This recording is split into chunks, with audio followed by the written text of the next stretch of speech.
You are witnessing history being made. This is the world's first autofocus anamorphic vlogging lens. That's right, I said vlogging. Look at this thing, guys. Look at the field of view. Look at the minimal focus distance. I know I'm being a little dramatic, but you can see the potential, right? But more importantly, Sirui fixed it, guys. I know you might be wondering, what was broken before? I'm kind of referring to the 40mm that came out before this one, which I'll address throughout this video. But first, if you're new to this channel, welcome. My name is Dave Park.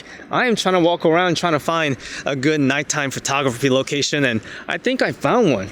Unless I get kicked out pretty soon, I'm not sure. This is a public road here, so technically I think it's okay, but we'll see. But first, I should tell you guys what setup I'm using. So I am using here Sony a7 IV in full frame mode, by the way. So the framing you just saw is a full frame. This lens right here is technically APS-C lens, but clearly it has full frame coverage, almost I should say, and we'll go over that detail later. But it's on Crane M3, and this is a little bit of big setup for this gimbal, but I am testing this out for a reason. You'll see that also end of the video. But man, I am really hyping up the end of the video, but really I wanted you guys to see the actual footage of this thing when I'm vlogging and the actual vibe of this whole thing, because the most important specs about this lens is actually the minimal focus distance. This thing right here, which is anamorphic by the way, it has minimal focus distance of 0.4 meters. Do you know what else is 0.4 meters?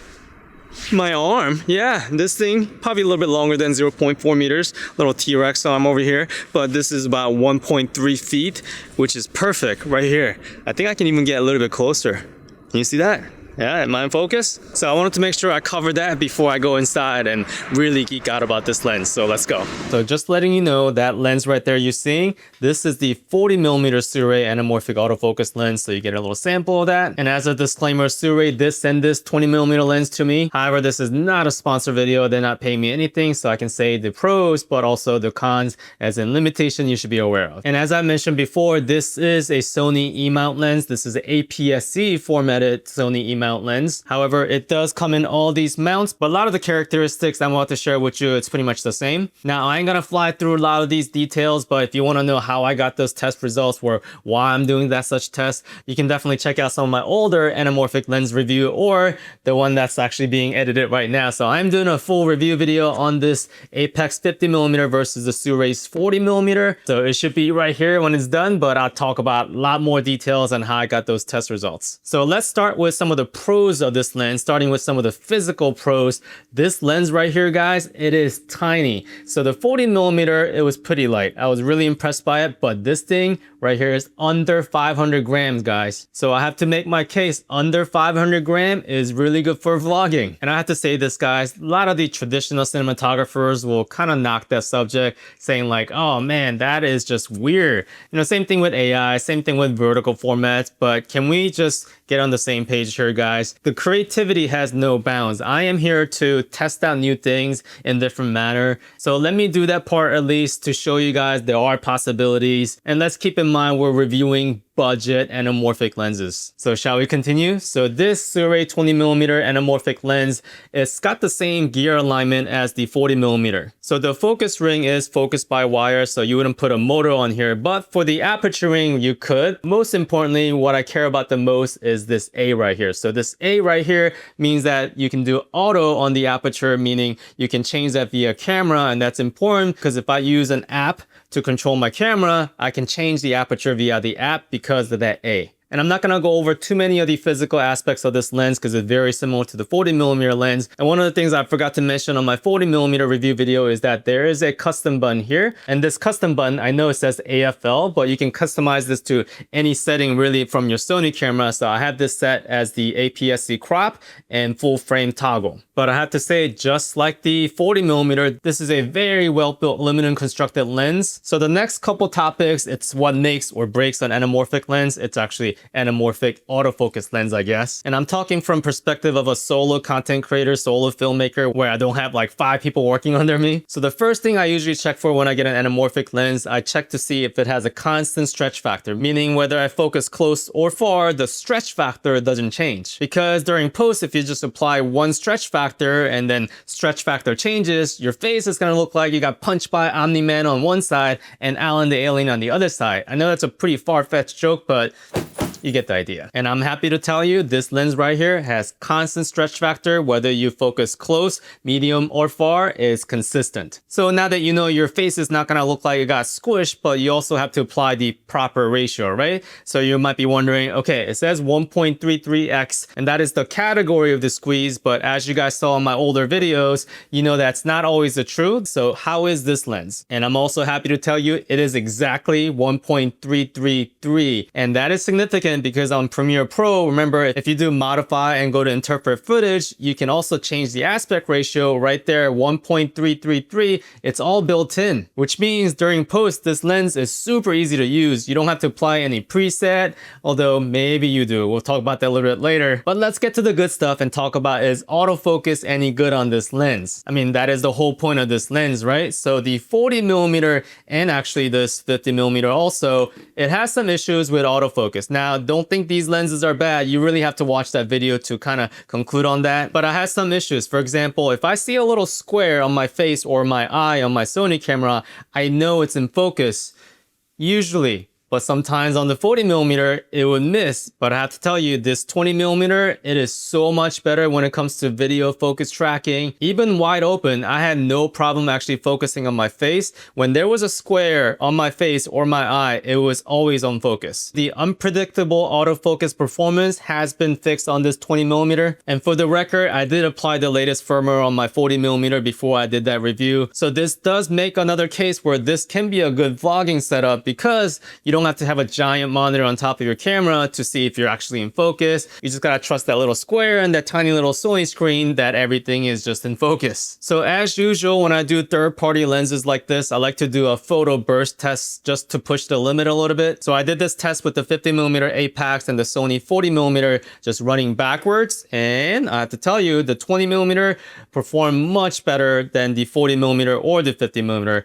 Now, when I say much better, it doesn't mean every single photo is in focus. It's just that first several photo is in focus and it just kind of gets whacked later. But that is a significant improvement. Not that 20mm is like the go-to when it comes to sports photography, but I just wanted to make sure I pushed that limit. For single photos, it's totally fine. You'll be able to get that sharp focus. Now, that does open up some new doors and new creativity idea when it comes to anamorphic photos. Oh, and one more thing about the autofocus, and this is another thing that's been fixed on this 20mm, is that the autofocus motor sound is significantly better on this one. So the 40mm, yeah, you could really hear it. Whereas in 20mm, it's there, but it's not enough to disrupt like a vlogging setup. And one more pro about this lens. So this lens is versatile, meaning it can give you two different focal length because it is an APS-C lens. However, the sensor coverage is all the way to the full frame. Now, to get rid of most of the vignetting, I did have to use the active stabilization on my Sony camera, which crops in 1.1 times. So this is what it looks like APS-C mode. This is what it looks like full frame with active stab on. Clear image zoom is another possibility people talk about. However, when you do clear image zoom, you're gonna lose the ability to touch to focus, and that's kind of important to me. So I'd rather have that slight vignetting in the corners and have the ability to touch to focus. Now, if you're wondering from vlogging perspective, this is what the framing looks like if you're in APS-C mode. However, I do have some challenges talking on the camera straight without cutting anything. So I do like framing in full frame so I can punch in, like right now. So those are the pros of this lens. Now, the next category is going to be the neutral. So this isn't pro or the con,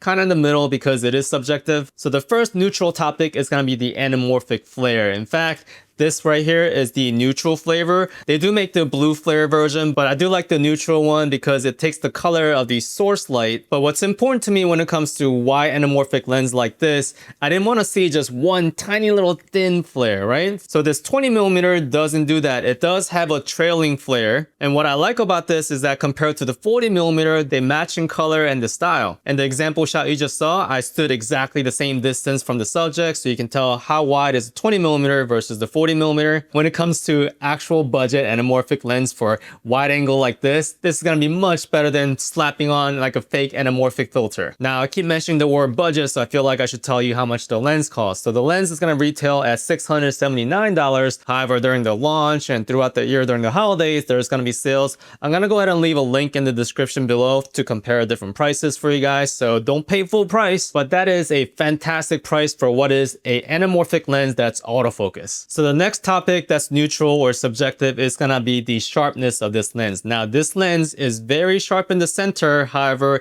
it does get soft towards the edges of the screen. Obviously, that difference is gonna be less and less as you close down the aperture. But because of that, it's gonna give you a lot of character towards the edge of the screen, especially in full frame mode. And this is gonna go in hand with chromatic aberrations, where in the center doesn't have chromatic aberration, but in the corners, it definitely does. But what's interesting is that Sirui kept that chromatic aberration even when you close down the aperture. So this is T4, this is T9, this is T22, and you can definitely see there's still chromatic aberration on those shots. Again, this is subject to matter of taste. Let me know in the comments below if you guys like that vintage kind of look. Of course, we can't close out an anamorphic lens review without talking about the bokeh. And this is also an interesting topic when it comes to these Sirui lenses that are anamorphic and autofocus. So Sirui is advertising this hexagonal bokeh. Now, this was very apparent on the 40mm. You can definitely see the jagged edges. To me, I can see the aperture blaze on that. That's what that means for me. Maybe some people like that, but to me, that was an issue. So I had to test this 20mm wide open at T1.8.